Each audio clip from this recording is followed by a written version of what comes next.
Well, we're doing a battle report with Dave and Sam today. We kind of just decided to do something for fun. So we have a list that were as if they were part of a team tournament. So let's say that you and your partner were playing and you each had 1,000 points. So this is kind of a what if, and we tried to make it a little thematic. So we have a group of Grey Knights and a group of vanilla Space Marines facing off against Eldar and Blood Angels force. So it's kind of those blood, as Dave, how did you put it? Well, the Blood Angels all drink blood and aren't trusted by the Imperium anyway, and so the Grey Knights are probably going to say that they're tainted by chaos. And since the other Marines listen to what the Grey Knights say, because they're all a bunch of lackeys for their big brothers, they're going to come along and help when the Grey Knights say, you're going to come help us kill these Blood Angels. And the Eldar see something in the far off future that they decide these Blood Angels need to live. Maybe the Blood Angel force is going to destroy an orc horde that would ravage an Eldar craft world, but if the Blood Angel force gets wiped out by Grey Knights and lackeys, then poor Eldar craft world. I'm sad that you call my Marines lackeys. In this case, they are playing the part of the lackeys, I suppose. We're playing on, here's the table, if you guys can see it. We're going to play with a 3 objective mission. So we got one in the center, one 16 inches and 16 inches in this corner, and one 16 inches and 16 inches in that corner. Now the twist is, for fun, each HQ, there's 4 of them. There's a Grey Knight Grandmaster, there's a Space Marine Captain, a Blood Angel Librarian over there, and a Eldar Farseer.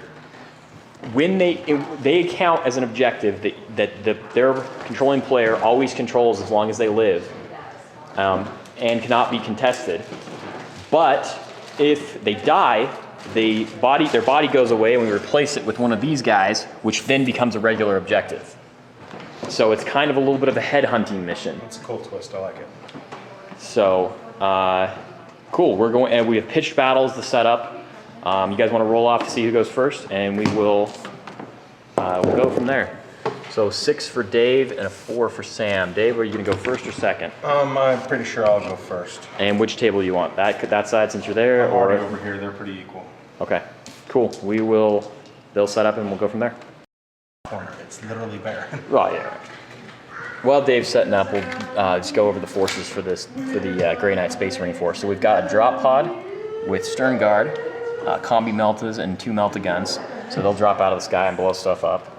Then 2 Thunderfire cannons with their tech Marines. Space Marine Captain, he's running with a Relic Blade, Artificer Armor, and a Storm Shield. 10-man tactical squad with a Power Fist, Melta Gun, Missile Launcher, and then they took a Razorback. Because it's an objective mission, they will combat squad into two 5-man squads. Then you have 2 Typhoon speeders. They're separate. I did not have my heavy bolters with them. They're magnetized so they could have heavy bolters, but I didn't have them with me. So these are actually counts as heavy bolters. Sorry, bear with me. And Typhoon missile launchers. Raise back the last cannon. Then the other force, the Grey Knights, have a Grandmaster. He's kitted out with his grenade belt, as it were. He's got blind grenades, rad grenades, psychotrope grenades, as well as the psych out and frag and assault grenades. Storm Raven, las cannon, multi-melta, and the missiles. 2 5-man squads of Terminators, mostly with halberds, and they both have Cybol ammunition. And then a Vindicare Assassin. And then we'll go see what Dave's got on the other side there once he's set up. What you got in your force? All right, I got 3 D cannons. Okay. I have a unit of Shining Spears with an Exarch, with a Star Lance, Withdraw, and Skilled Rider, and a Shuriken Cannon. I have a Farseer on a bike with the Runes of Warding and Spirit Stones, Fortune, and Doom. He's joined with that unit there. With the Shining Spears. I have my Land Raider, which has got 9 Death Company and a Chaplain in it. Fat grossness there. The Death Company's got 2 Power Fists and 1 Power Sword. Then I've got my unit of 5 Dark Reapers with an Exarch with crack shot and fast shot and an Eldar missile launcher. Blood Angel unit of Terminators, 4 hammers and shields and 1 claw. The Librarian with Storm Shield and Terminator armor. And he's got Unleash Rage and Fear the Darkness powers. Okay. And then I've got 3 Guardian Bikers with 1 Shuriken Cannon that I'm keeping in reserve. And I've got a unit of 5 Pathfinders that I'm going to infiltrate. Okay, cool. So one of Dave's strategies, one of the cool things about well, first what he did was, he knows that Sam's force has a couple of Tech Marines in it, and Tech Marines have the ability to bolster runes. Now, if you bolster a rune, it takes the cover save of the rune from a 4+ to a 3+ for infantry. So he knew that this rune right here was where Sam was going to try and set up, and so he set up close to it to try and make up for that. Obviously, you did take advantage of this piece of terrain here in the middle to put your Dark Reapers where they could shoot no matter where, being that they have 48-inch range. Also, the nasty part is that the Exarch has crack shot, meaning that he ignores cover. And that's something that Sam has to take into consideration, is that those Thunderfires are probably going to be the first thing you shoot at. I've played against them before. They'll be the first thing I shoot at. Come on, they're like the best heavy choice in the Space Marine Codex. All right, well, Sam's going to finish that up, and we'll see how we go from here. Sam, grand strategy? Yeah, so it's a D3, right? So just 1 unit. And then are you going to bolster this terrain? Or this terrain. Or perhaps this terrain. It has to be in his deployment zone. Oh. Yeah, I'm gonna bolster that one. Okay. All right, so I'm going to just talk a little bit of strategy about what Sam's got going on here. He decided to just go ahead and try and refuse flank on Dave anyway, because he didn't want to deal with the D cannons and make Dave's assault stuff walk a lot further to get to what they want. Just now over here, he bolstered this terrain and he stuck a unit in it anyway. He stuck them further back. These D cannons are obviously right at the edge of their deployment zone. So they've got a 24-inch range from there, which would be right at the edge of Sam's deployment zone. Now Sam set his guys back because the major weapon he's got with these guys is a missile launcher, which has 48-inch range. So obviously what he's trying to do is make it so that Dave would have to move his D cannons before he could even shoot them at him. One of the things he did here with the Razorback is he's put the Razorback in terrain, trying to cover up the 2 Thunderfires in an attempt to keep the Exarch here from taking a shot at them. And he's got his other stuff set back there further, trying to just give it as much cover as possible, since very likely Dave will get the first turn. Drop potting there in the Storm Raven. These guys are with the captain and the Razorback. And then they're turning the Razorback this way. And then we need to set up our infiltrators. So we roll off for infiltrators. Dave got a 1, Sam got a 3, so Sam sets his infiltrators up first, which is just the Vindicare. He can set it up. Yeah, he can set it up anywhere 18 inches out from his forces.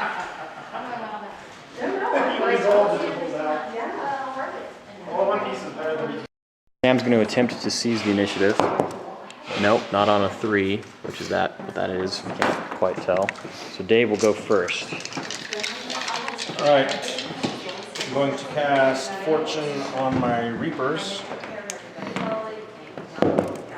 Sorry, it's 2 dice. So 9, it goes off. Okay. And It's one of the strategies is where, but your placement, initial placement especially, even if this guy's like moving around real fast on a bike, you want to make sure that you have initial placement good, so he's within 6 inches, because a lot of the Eldar powers Guide, Fortune, they're all within 6 inches. I'm gonna attempt to doom the Vindicare. I'm probably out of range, but I don't have anything else to do, so Okay. try it. On a 7, it will go off.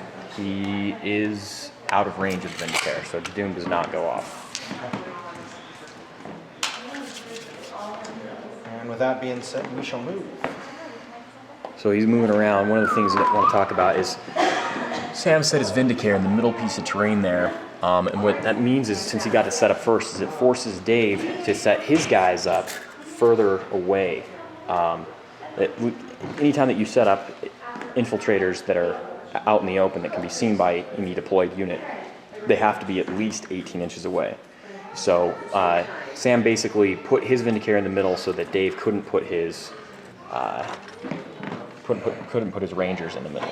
So the Rangers are going to, or if you notice, the Rangers have been set up here, holding this piece of terrain here, or holding this objective here, and they're spread out as much as possible while still in coherency, because he wants to avoid getting hit by a Thunderfire blast that would hit 2 or more of them, because hitting 2 or more of them is likely to kill them off, because one of the cool things about the Thunderfire is one of their different weapon ammo types is they can shoot a strength 5 shot that ignores cover, which will shred these poor guys. So, This thing's gonna pop smoke. smoke on the Land Raider. Since he did take me out of range for my D-cannons, I'm gonna move him. 5 inches on the D cannons move, so they can't shoot, but they are going to move. Yeah, no point in, they weren't gonna get nothing to shoot, so the fact that they can't now doesn't hurt.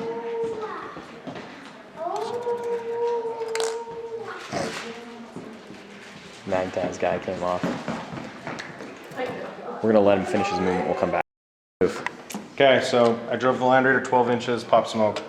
These guys went a little less than 6, and these guys went a little less than 24. The reason I did that is so that, one, I already popped smoke to protect myself, but to further protect myself from, I know what's in the drop pod. It's Stern Guard melta-guns. It always is.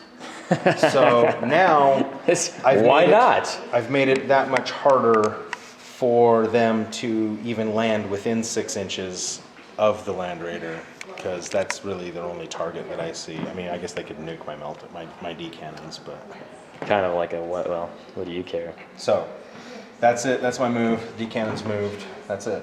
Okay. Now I'm So gonna- shooting. Shooting. I'm gonna run the Terminators. Sorta. That might be good enough anyway. He's trying really hard to close off that circle there.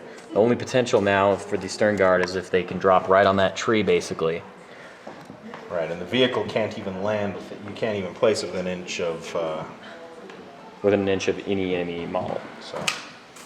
Okay, that's that. I'm gonna now shoot the Vindicare Assassin. Okay.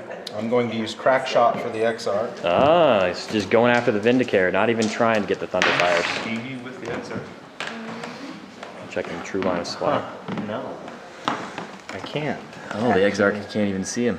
Hold on, never mind. So he's trying to figure out whether or not. From he up can- here, I figured I could, but from down there, I Big giant can't. rock in front of it. Yeah. True line of sight. That's one thing you need to remember when you're playing games. And you need to think about it both ways. You need to think about it for yourself when you're shooting, and you need to think about it for your opponent too. Both are very important in any kind of tournament scene, because just because you think you can see it from eye level where we're standing looking right here, if I'm standing here looking, I think, oh yeah, he's got line of sight to that Vindicare. Yeah, no problem. But then when you actually go down there and look at it from eye level, and that's one of the big things of 5th edition 40K is true line of sight. Well, then, in that case, I'm going to shoot. I'm going to shoot at the Storm Raven with him. Okay, so here goes So I'm going to the. use Fast Shot instead, since it's out in the open.